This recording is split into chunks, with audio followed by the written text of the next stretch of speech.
The new monthly tradition of my favourite albums of each month is back, this time looking at the best albums I heard throughout February, while also taking a little bit of a sneak peek at some of my favourite songs of the month as well. This is a new series that I started this year, which I'm quite happy with because it's just a nice way of rounding up some of my favourites that have come out over the past 4 weeks.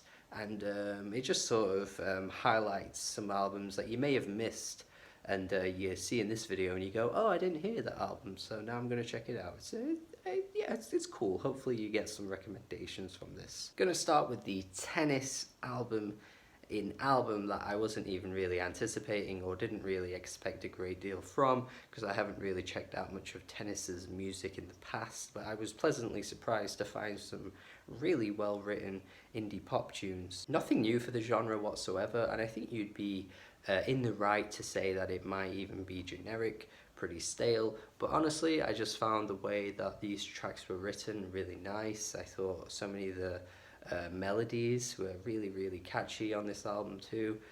Some interesting themes of like divorce and stuff floating around the album, which I thought was kind of cool. And yeah, I don't know, it's just really good. I think I did make the comparison to US Girls in the review as well, and I think if you're a fan of US Girls, you should definitely check out Tennis. And I think US Girls has an album out coming this week. I think. We'll see. But yeah, check out Tennis. Some nice stuff. Very similarly, you should check out the Orioles album that came out very recently that I just reviewed on the channel. Some UK disco pop music here, some really fun tunes.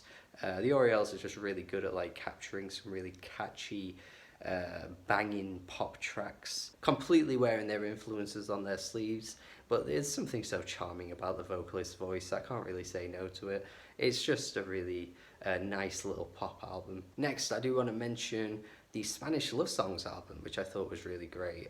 Honestly, getting a little bit better with each listen as well. I feel like I keep coming back to it and finding new exciting things about the tracks. They're just so bloody anthemic. It's so good to listen to this kind of pop punk music. Again, it's another album that you couldn't really say is anything new for the genre, but the way they write their tracks I think is very introspective, very interesting, looking at the state of the world and the state of their lives.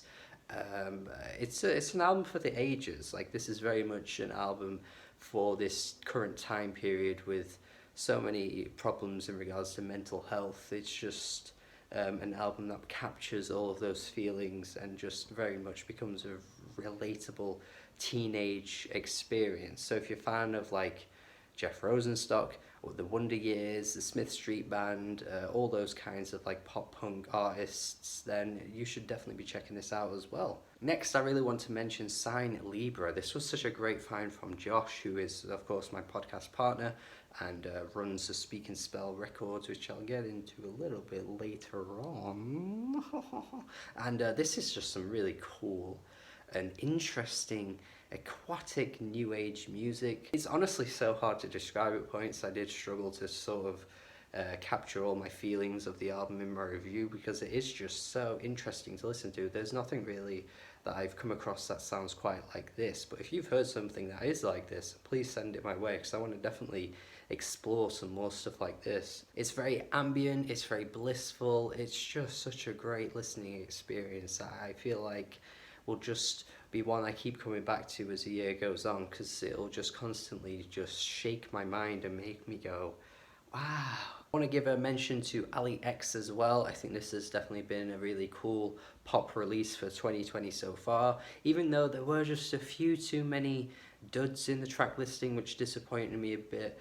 I still think the majority of the album is so good that it kind of outweighs some of the weaker moments. She has such a knack for writing a great pop tune. It's really ridiculous how good some of these tracks are, especially like in the first half.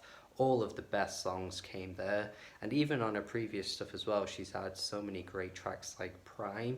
What a great track Prime is. But yeah, Ali X probably is an artist I think deserves a little bit more attention, but she's just got to somehow refine her sound just a little bit extra to make something truly great. But this this is definitely a sign for things to come, because this is some really good pop music here. Now I want to mention one of my biggest surprises of 2020 so far, Young Nudi's album Anyways. I didn't really think Slamia was that bad or anything like that, it was fine, but I can't really think of a time where I've wanted to go back to it. But Young Nudi's Anyways though, I feel like the beats on this one were way better. His flows were way more creative and interesting and fun. He just sounds like he's having such a great time over this album, with some interesting tracks that go a bit deeper into his personal life as well, which I actually think he should do a bit more of. But even still, it's not like he needs a full album of those tracks to make it sound good anyway, because this is an example of how he isn't really rapping about anything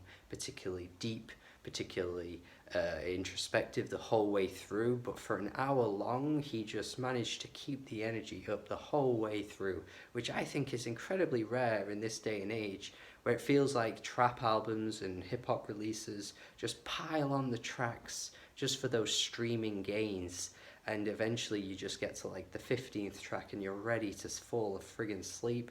But look, but somehow Young Nudie didn't really do that on this album, and I just find it to be a really good one. And finally, to close off this album roundup segment here, I want to mention my album of the month, which may be no surprise to some people who saw my review, because I was very positive about it, and that is Shiz Obscura. What a gem this one is. The way this album just managed to make me think of things that I don't usually think of when I'm like writing a review, or just generally listening to music ever. Like, I don't necessarily think of some nostalgic moments from my childhood listening to music, but somehow Shy just managed to capture just this magic essence with this album. It is absolutely crazy. It is just such a sublime ambient piece of music that offers so much more than so much other ambient pieces of music.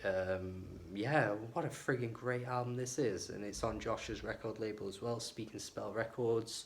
Definitely got a huge potential, this record label, for putting out some even more great music down the line. So yeah, I love this album, I think it's great, and I'm really happy as well to see how positive the reception's been to this album as well. Like on Rate Your Music, it really started to climb up the year-end charts, which is so cool. Just generally seeing people who I've recommended this to say how good it is as well. It's just been great to see such a small artist manage to climb their way up. And yeah, well done, Shy. Well done. Now I've done with the albums, I'm just going to do a little quick song roundup, because there's so many songs that have come out recently that it's actually getting me quite excited to see where the year's going to go, because so many albums just got announced this past couple of weeks. Like the Perfume Genius album got announced, Kelly Lee Owens with that fucking great track as well, Melt, that came out, oh, so good. And Leanne LaHarvest with Bittersweet, and her album's coming out at some point later in the year too. Just amazing stuff. And that Eve Tuma track, by the way, fucking love that. The Christine and the Queens and Caroline Polachek collaboration, not seeing anywhere near enough people talk about this track, considering how well liked Caroline Polachek is and how well liked Christine and the Queens should be, to be honest. But what a great collaboration that is. Yeah, some great songs this month. It's just been getting me super hyped to see where we're going next with the year of music. So yeah, February's been a good month. Definitely feels like the year's kicking into gear now, with so many announcements and quite a few great albums that I've listed off there. Definitely check all of them out. I would especially even check out the Shy album, because that is one that I will be thinking about all year, to be honest, and it's on Bandcamp, so go check it out. Thank you for watching this video. Tell me your favourites of January? February. Tell me your favourites. Tell me what you're excited for in March. I can't speak anymore. Goodbye and subscribe and have a good day.